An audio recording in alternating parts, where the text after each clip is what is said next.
So today's ad slot isn't sponsored. Instead, I want to tell you about a charity I work with who could really do with some extra help right now. I'd like you to contemplate for a moment about how you feel when you're really hungry, or if you have a child, how they behave when they're hungry. Terrible, right? Hunger affects everything: behavior, mood, concentration, ability to learn. A hungry person, and especially a hungry child, isn't anywhere near their best self. Magic Breakfast provides free, nutritious breakfasts to over 1,000 primary, secondary, and ASL special educational needs schools across the UK. Every school day, they offer breakfasts to up to 200,000 children. But it's also not just about the food. I've visited their schools, and their clubs also serve as a place for children to come together, get support from teachers, catch up on homework, relax with friends, even get their hair braided. How needed is this charity? Sadly, very, and more so than ever. According to government statistics, before COVID, around 1.7 million children in the UK were living with food insecurity, meaning that they're at risk of hunger in the morning. That number is now looking closer to 4 million. And of course, with the cost of living crisis, it's just rising. I volunteer with Magic Breakfast. I'm on their development board, and I know the money goes where it's needed to supporting children, as well as lobbying for policy change to encourage the government to step in. Magic Breakfast actually always say that their ultimate aim is to make themselves obsolete, to end child hunger for good. If you have the ability to support a hungry child, please do check them out. It's magicbreakfast.com. Thank you.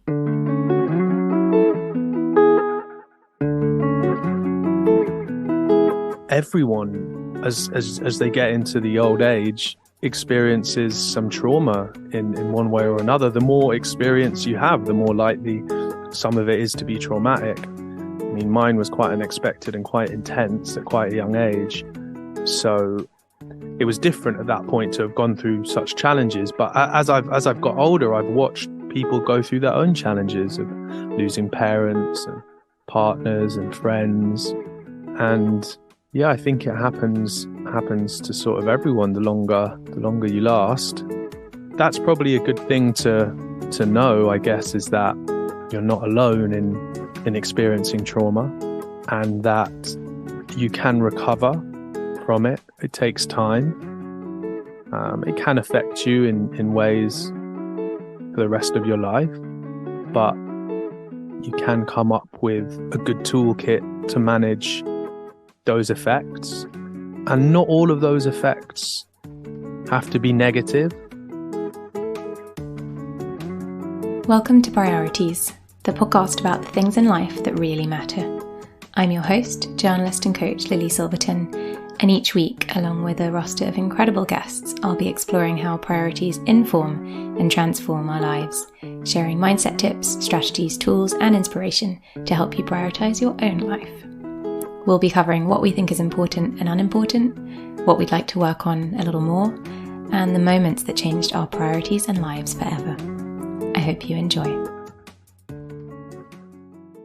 My guest today is Aaron Horn, a Grammy-nominated writer, producer, and sound therapist whose music has been listened to by billions of people across the world, including you just now, as he actually wrote the music for this podcast. Aside from that incredibly important piece of work, Aaron's worked with artists such as Seal, Doja Cat, and Lily Allen, and in 2012 had a UK #1 with his own band, Sam and the Womp. As a sound therapist, Aaron's curated event programs and sound baths for places such as Soho House and the National Portrait Gallery, and he's worked with Nike and Rob da Bank Sleep Retreat. Along with this more ambient music, Aaron also makes up one half of Crate Classics with Jamie Rodigan, which is essentially a lot of dancehall and jungle. So yeah, the breadth of his work is huge, and he's also experienced a lot in life. So there's some really valuable stuff in here for anyone who is themselves going through a lot right now. Welcome, Aaron. Thanks for having me. This is really exciting, obviously. I've known you for a very long time, and you do the music already for this podcast, so you're pretty in. Yeah, I was listening to your podcast recently, and I was like, oh, that song is strangely familiar at the beginning. And then I remembered. I put it together for you. So quite a few years ago now. Oh, I always start Yeah. with what's your morning routine? Do you have any kind of routine in your life right Oh my gosh, I miss the morning routine where I could sleep in past 10 o'clock, eat whatever I want, do no exercise. But no, I have a very healthy morning routine I try and adhere to. I get up, I try and do 20 minutes of cardiovascular exercise, get the heart pumping, and then have cacao, which is fabulous instead of coffee. And then I try and do about 10 minutes of mindfulness with sound. I've got the gong out in the living room, which is nice. So I've been using that. And yeah, do the washing up. And that's, now? that's the morning routine. But I do feel good for the exercise. I think that's important. I know everyone's busy nowadays and it's hard to find the time, but it does make a difference. Oh, and the cold showers as well. That's always fun. Get the shower on cold at the end for a few minutes as well if I can manage it. And do you manage to do this every day? No, I wish I did. I try and do it 5 days a week, but at least three. What's the biggest part of that routine for you? What do you feel has the biggest impact on your day?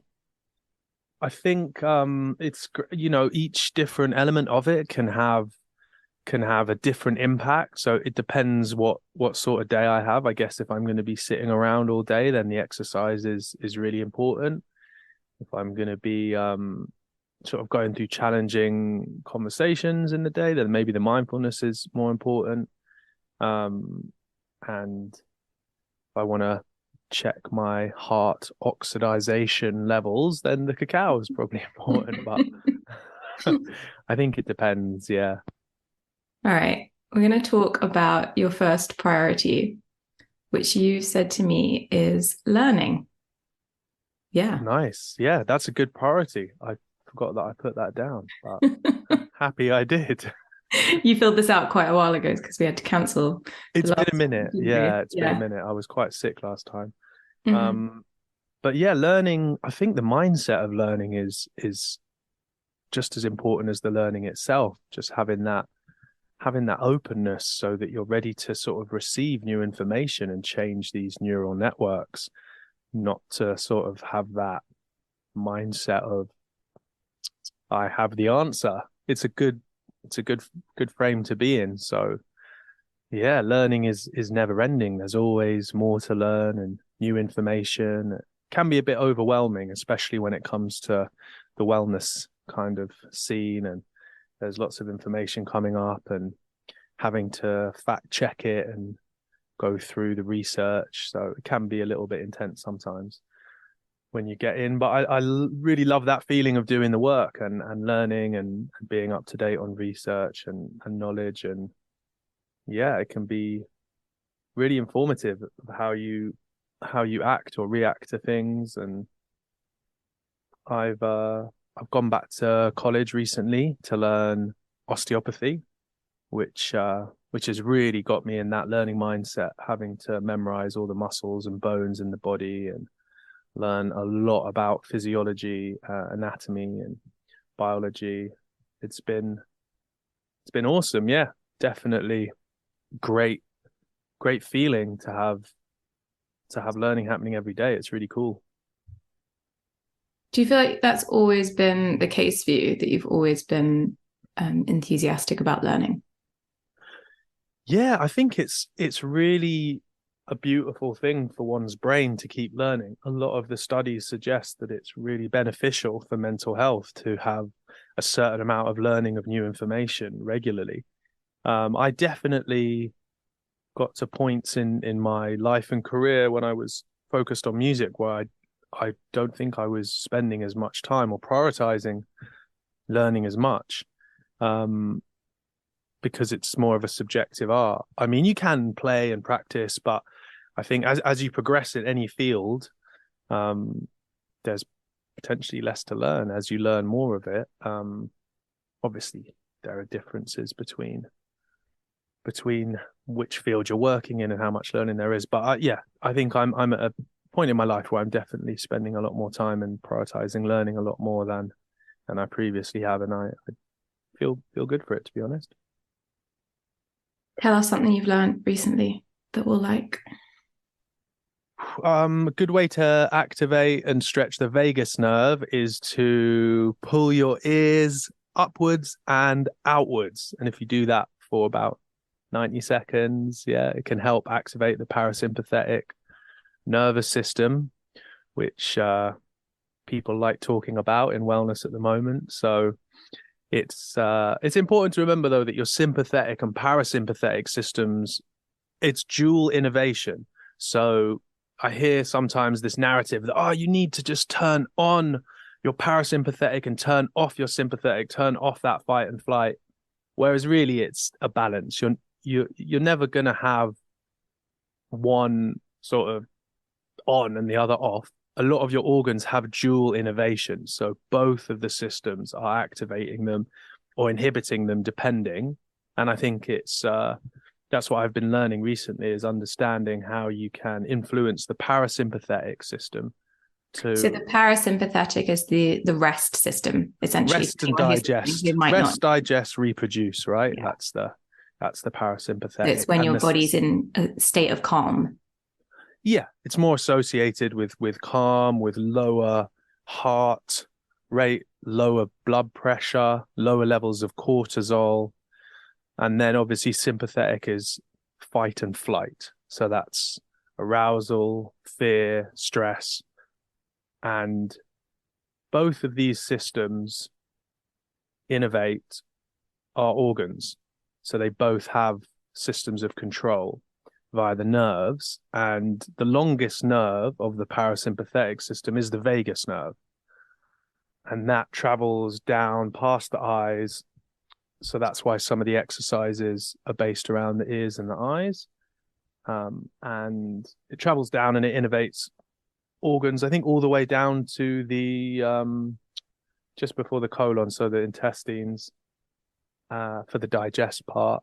And so there's a lot of talk in the wellness industry about how to help activate those nervous systems and how to little stretches and techniques you can do to do that. But yeah, I've been learning about this notion of dual innovation. So it's both sympathetic and parasympathetic at any given time, because I think it's important in wellness to be accurate. And sometimes people talk about sort of turning one off or on, and that's not quite the case. You just want to influence the one that you want to utilize. So if you're at work and you're falling asleep, then you want to probably activate the sympathetic nervous system more, so you can bring up your levels of arousal and stress and not fall asleep at your desk. But then conversely, once you get home, you might want to practice some exercises to influence the parasympathetic, so you can de-stress from work, let your body go more into that relaxation, digest your lunch,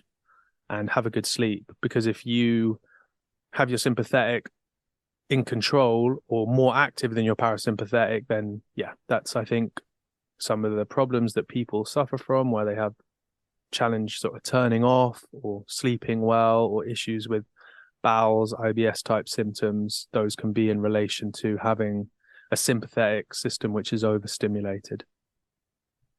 So we need to pull our ears up and out. We always talk about deep belly breathing and meditation and yoga. Yeah, all we really need to do is pull our ears up and out for 90 seconds and we're fine. Yeah, exactly. You can save yourself hours of painful yoga and just pull your ears a bit. It's always more simple than we think it is. Sometimes it can be, yeah. Erin, how did you get into this stuff? I guess everyone's into it nowadays, right? Living in London, living in a stressful environment, where the universe and the world is at the moment, where culture's at. I think it's part of culture that's emerging, and we're defining ourselves not just by the work that we do, and how we operate. There's this emerging consciousness about presence, wellness, naturopathy.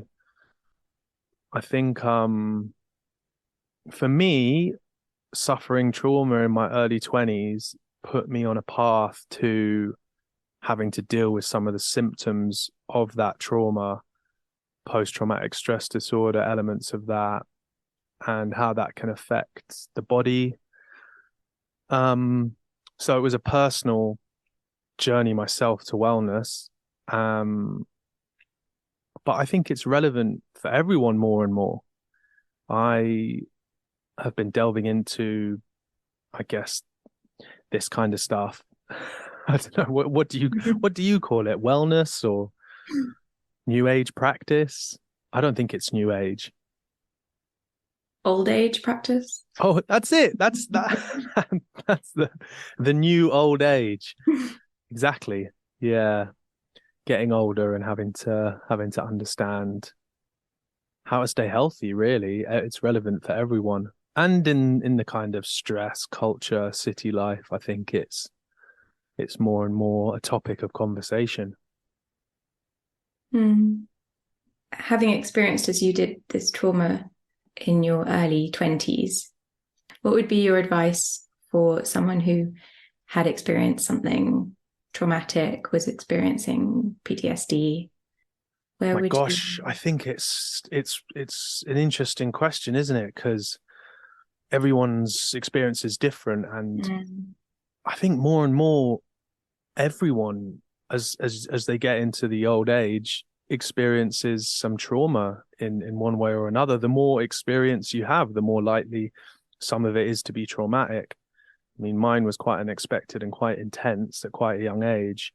So that was challenging. But as I've grown with that, and I was, in our group of friends, I was probably one of the it was different at that point to have gone through such challenges. But as I've got older, I've watched people go through their own challenges of losing parents and partners and friends.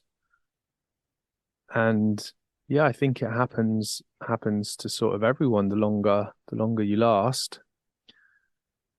And so Absolutely. that's probably a good thing to know, I guess, is that you're not alone in experiencing trauma, and that you can recover from it. It takes time. It can affect you in ways for the rest of your life, but you can come up with a good toolkit to manage those effects. And not all of those effects have to be negative. Um, some of them can be positive. So, as a question of what would I say to someone who's experienced trauma? I would say, welcome to the trauma club. There's a lot of people in it, and there's a lot of stories out there, and I think it's good that people are sharing it more. I watched the James Arthur documentary on the BBC, where he talks about his challenges with mental health and challenges he'd experienced growing up, and I just think it's so powerful when anybody shares their story. Um, it's always powerful to hear it, and it feels like there's hope when you hear that. Yeah, absolutely. The more we live, the more we experience. And as you say, part of living is, traumas and complications. And I remember someone once said to me that if you weren't finding life hard some of the time, then you weren't paying attention. Mm, yeah, Mm. I think I did a good job of not paying attention for a while. Fun times. Me too, for sure. Joys of youth. But that's important as well, right? To have those times when you're not necessarily, I don't know, making yourself deal with everything. Yeah, all of the experiences are valuable. It's just how and when you experience them, and the support you have to deal with them, and your ability to accept the experience that you're going through, really. I always ask people about whether their priorities have ever shifted in an instant. And I guess for you, with what happened, I don't know, for you, was it? In a way, I don't know if it was. I think I think you can sort of forget who you are when you go through trauma a bit, because the trauma overtakes that. So I don't, in a way, maybe even stopped me from changing for a bit, because I was just holding on to who I was at that moment. I guess when I had my first son, that was probably an instant when my priorities really changed, because I moved my sort of primary care and focus outside of myself and into someone else. So if there was any sort of instant when things really changed, I guess it would be having children. Mm. That brings us pretty well onto your next priority, which was family. Yeah. Yeah, I think yeah, it's good times, isn't it? I mean, it's it's a beautiful thing to spend time with your family, and if you're in a position where you can do that, then you're a lucky you're a lucky person. So it's a real priority for me to try and enjoy that time and spend time with my family and make time for them, and remember that the busy work I've got going on can wait, and I can put my phone down and I can enjoy that time, quality time. But no, it really is. I think it's a great space, and family doesn't always have to mean, your own children, or your biological family. It can mean the family that you identify with, right? So that might be your pets or your friends or the trees in your garden. I think spending time with what you identify as family, away from tasks, I think is a priority, I would say. Yeah. Expand that a little bit away from tasks. What do you mean by that? Well, as someone who's always been sort of work-minded and wanted to create, there can be an overarching mindset of, what are you doing? Have you done that? Can you do this? And a sort of critical path analysis is always running in my mind of, what do I have to do? Do I have anything to mix or finish? Do I have deadlines? Do I have to check how many unread emails I have? Is there some admin that I haven't done, or letters I haven't? So all those tasks to do with life, the universe, everything, goals, whatever it is, just being able to pause that and, be in the present with one's designated family. Yeah. I think that's the goal. Doesn't always happen, but The it's a aims. nice goal to have. But another one of your priority is letting go. Hey, if you're enjoying the themes in this podcast and want to delve a bit deeper into prioritizing your own life, come on over to my Substack, Prioritize This, where I release weekly essays, voice memos, and coaching questions on priorities, habits, values, and generally the stuff that makes for a better life. Search Prioritize This on the Substack website or app. Yeah, gosh, that's a big one, isn't it? I mean, how are you at letting go? Better than I used to be. I wrote about this in the newsletter quite recently, I think, maybe last month. Yeah, I mean, it's a process, right? Some things I find much easier to let go. Sometimes you find you've let something go and then you realize like a year later that you haven't. So life can be a bit sneaky like that. Your mind can be a little bit sneaky like that. Spirals of time, yeah. You re-experience things sometimes quite a while afterwards with the same intensity sometimes. I think for the most part, I try to focus generally on like what's serving me mentally, physically, emotionally, as well as like when I say me, I also mean the people around me that I love. So what's sort of coming in and out of that space and what doesn't serve me. And those are the things I try to let go, but don't always succeed at all. Yeah, it's an interesting topic, letting go, because there is some relevance to holding on. Our sort of parts of our mind do want to remember situations that were challenging or traumatic, or there was risk, so that we can be aware in the future to avoid those situations. And so there is some programming in the neural networks that, especially with trauma or yeah, or challenges, it can be really hard to let things go, because your brain literally wires itself to notice threats. I think it's, I don't want to, I mean, I need to get up PubMed and the scientific journals, but I think the wiring is something like 20 to 1. So you're 20 times more likely to build neural networks around challenging events than you are around positive events, because there's a prioritization for you to understand how to recognize if there may be a threat in nature, say a lion at the watering hole. People love to use lions as food, don't they? They're talking about threats. But yeah, so the programming in the mind is built like that, and that makes it tougher to let go of things that you feel are a threat. But I think the key is around how one deals with those thoughts or those networks that come up and say, hey, this is a threat. Don't forget this. How you ruminate on it. Rumination is the next stage. You can let go of something and it comes back into mind. And if you've let go of it, you can let go of it again.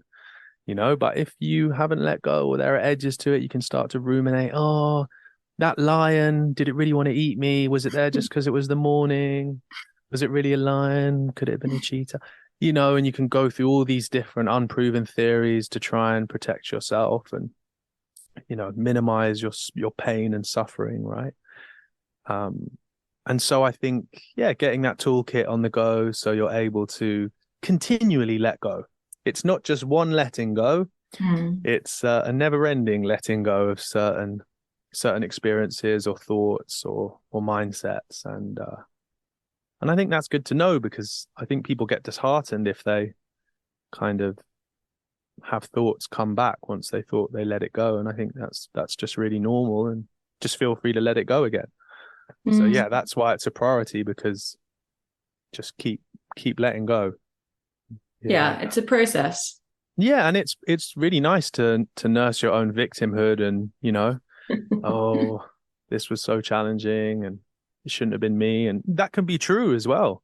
But like you were saying, what serves you? I think that's a good language to use, because there may be truth in the risk and the not letting go, but is that really going to serve you?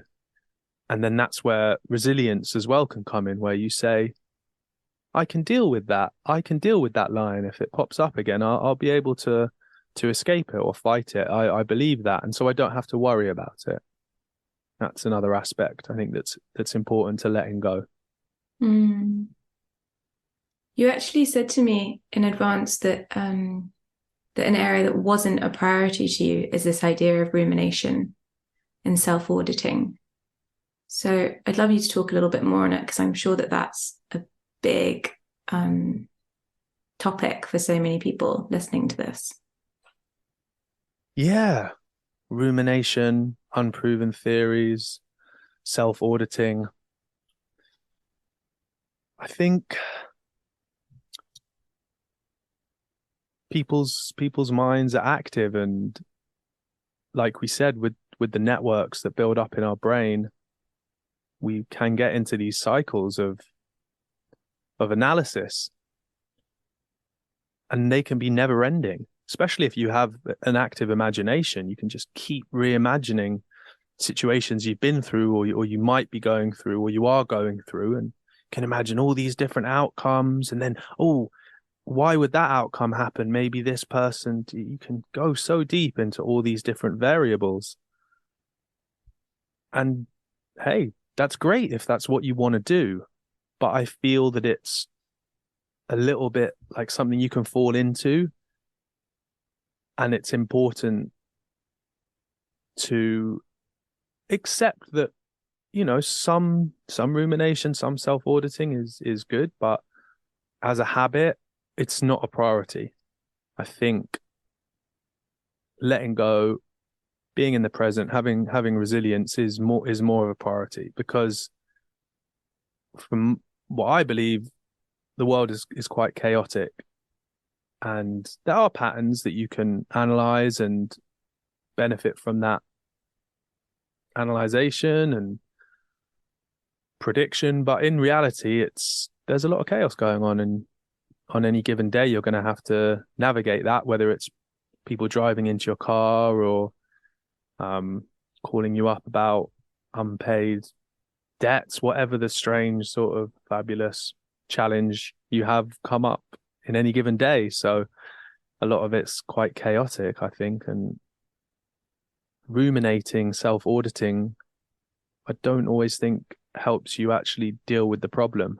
It can be maybe a form of avoidance sometimes when you go in really deep and you're just trying to find ways to avoid it, which again isn't a bad thing if you're self-auditing and saying, hey, I shouldn't have shouted swear words at that person. Like, hey, yeah, great, maybe there is another option, but who knows? Maybe that was one of the best outcomes at that time. But I think I'm taking it lightly with that example. I think rumination is when you get very, very deep into an event or an experience or a relationship, and you really ruminate on it, stirring that pot late at night, first thing when you get up. Oh, yeah, not a priority. Sort of what comes back to what you were talking about earlier as well with the nervous system, because the brain can't tell the difference between an actual event that's happened and some hypothetical worries, rumination that we're creating in our brain. It treats it all the same, right? And we have a similar reaction either way. Yeah, exactly. You will be priming your nervous system.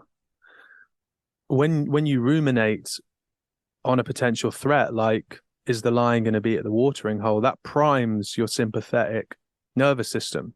So while you're just thinking about it, like you said, your sympathetic nervous system is going to be taking action and potentially dilating your pupils more, so you're ready to see the lion, speeding up your heart, so you're ready to run from it, changing your breathing, so there's more oxygen, removing that oxygen from your internal organs, so reducing your digestion, priming you to deal with what you're ruminating about. So if you ruminate about being one with the universe and yourself, then that might be a more positive type of rumination where you're more relaxed. But ruminating on threats or challenges, like, never say never. I think there isn't, that it's not black and white. There is some relevance to having some rumination, but habitually, I do think that it doesn't lead into healthy physiology or a good place, really.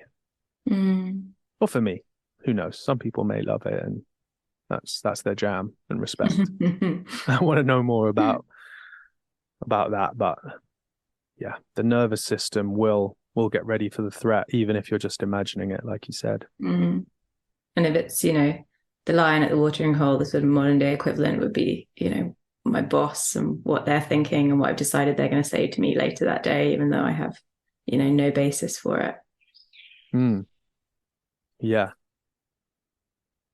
Let's come on to another priority of yours, your final priority, which is music, which has never not been a part of your life. Hey, who doesn't love music? Come on. I think everyone loves music. I think you love music a little bit more. Wow. But That's kind. You're in the music life a little bit more. I think everyone's in it. Music is the sort of food of the soul. It's the spark. It's such a beautiful transient experience to listen to music. It really is quite magical. And I don't always listen to it enough. Some days I'll be busy and running around and I won't take the time to just put on some music. And it can really help. Even if you're busy and you're not thinking, put some music on. It will help get you in a flow state. It will help you enjoy that stress. It will give you a rhythm and give you something. And I've definitely had times when I've forgotten that, and it's such a massive part of my life. I think it's good advice to prioritize it. and get it on. And that's one of the great things about these phones we have with us all the time, is that we can, at the flick of an eye and a switch and a hand, you can have any music that you can imagine. And that's amazing to just be able to play it. It used to be a bit more complex, right? You used to have the CD or the vinyl or catch the right time on radio. But now with the phone, you can dial up anything, and that's really great. And it moves around with you. And so I need to remember that sometimes, that I can get it on, especially when I'm busy, and it helps. It's a priority, and it's been a big part of my life. But I think it's quite a big part of everyone's life. I'm sure you remember in your formative years music being super important, right? Yeah, absolutely. But I also grew up with a father who was a music journalist, so it was, it was So it really had to be the right music. You it weren't had to be the allowed to right listen music. to. No, it was all music. Yeah, you could come back listening to E17. He was cool with that, right? He was all right. He tolerated it.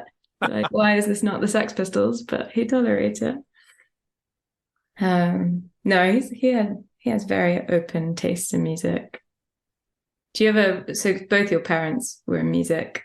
Yeah. What's your earliest memory? I think I had like a few cassettes that had kids songs on them, and I had a little Fisher Price cassette player, and I just used to listen to them on repeat. And I used to also have like a little Fisher Price vinyl player that had nursery rhymes, and used to be able to sort of pull and push the record, the little plastic discs. I used We've to got love that. that. We've got that for my You've kids. got that, yeah? Yeah, Amazing. Yeah. good. Come on. Those are great because they're so tactile. You get to touch the music as well. And I think, yeah, those times were great when you have your own little music system. And yeah, I love sharing music and sound with my son. He loves it. It's so activating for babies and infants. It activates the mind so much, and it's really engaging. But I think sometimes when I perform for my son, I have these visions of grandeur, and I think, oh, this is such a great performance. And really, my son's just sort of watching me like a dying cat wailing, just sort of amazed by this terrible sound. I'm not quite sure, but music's always a priority, and I think that was one of the things about lockdown and live gigs and live music stopping, and that kind of grinding to a halt of culture and music culture that I think a lot of people felt. And so it was great when it opened back up to share music with people again, because music's really nice when you make it with people, when you play music with people, or when you experience it with people. Have good memories of playing music to your yoga nidras, your guided meditations, and even simple things like that. I think it's a real priority for me, yeah, to spend time doing those activities, because I love it. How do you feel when you're creating music? So you've created so much music over the years in so many different genres, music, sound, number one hits, immersive gong experiences, all of it. Do you see much difference between the different types of sound and music that you work with and create? Yeah, I think there's different functions to it. So you can have sort of euphoric dance music. I make jungle music with Jamie Rodigan under the name Crate Classics. Plug.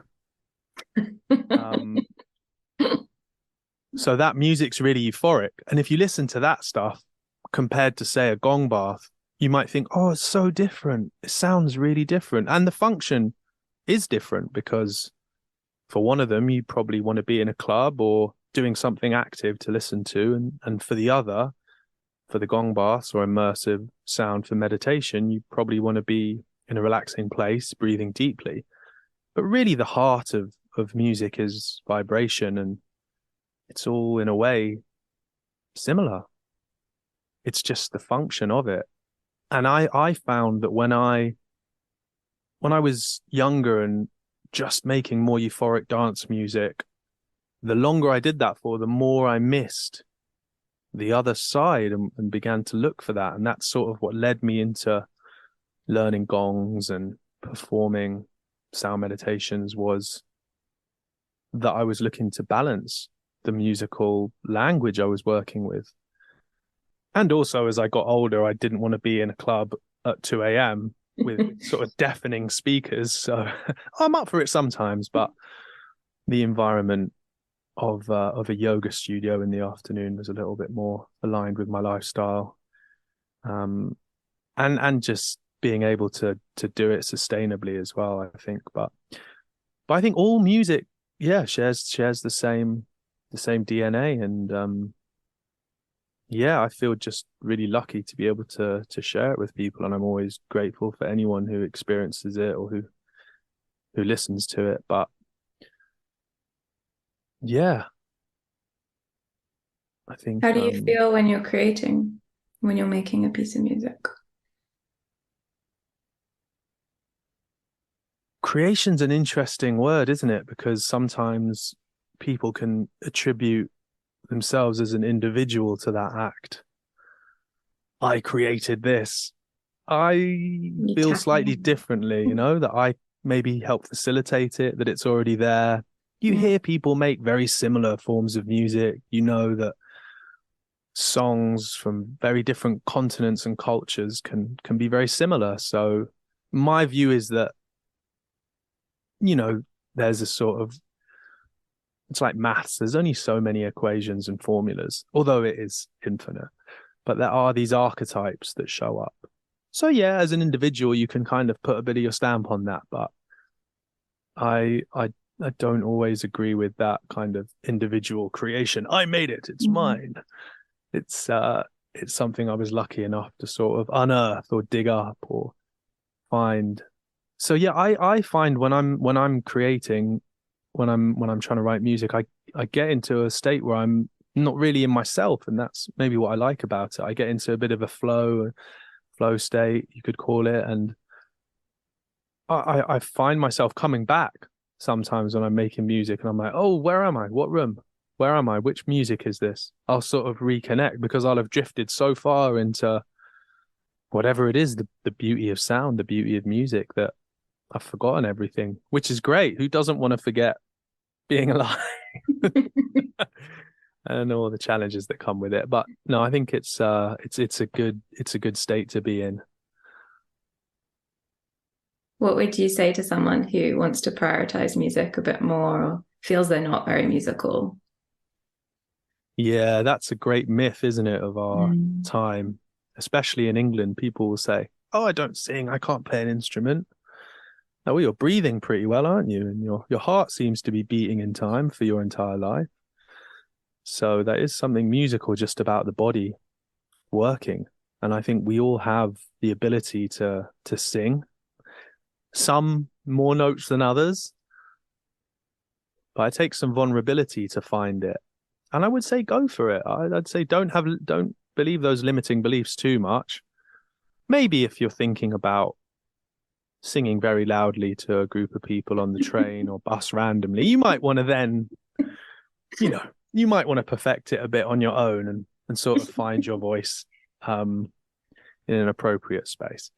But I think that I've definitely been with people at times when they've wanted to explore their voice and what it's capable of. And that's, people can make fabulous sounds and also quite terrible sounds. And sometimes to find out where your voice is and where the strength of your palate is and how to control your soft palate, it's you need to make some wild sounds and sort of release a little bit. So I would say go for it. To anyone who's interested in prioritizing it more, you often hear that story when I talk about being involved in music. People will often say, oh, I've always wanted to learn piano. I say, do it. I'm still learning. I'm not proficient really on anything. I'm mainly self-taught, and I've just put in the time and enjoyed it and had that belief that I could do it. And that's it really. Just go for it. Let loose, but not on the number 13 at 7:30 on the way to work. Oh, definitely then. Yeah, exactly. That's exactly the time when it's needed, isn't it? It's quite quiet and boring on that bus, I think, at that time. So more singing. What's something, finally, Aaron, that you would like to prioritize more? I think it's a bit of a boring one, but I need to drink more water. It's just, it's so boring and it's such a cliche, but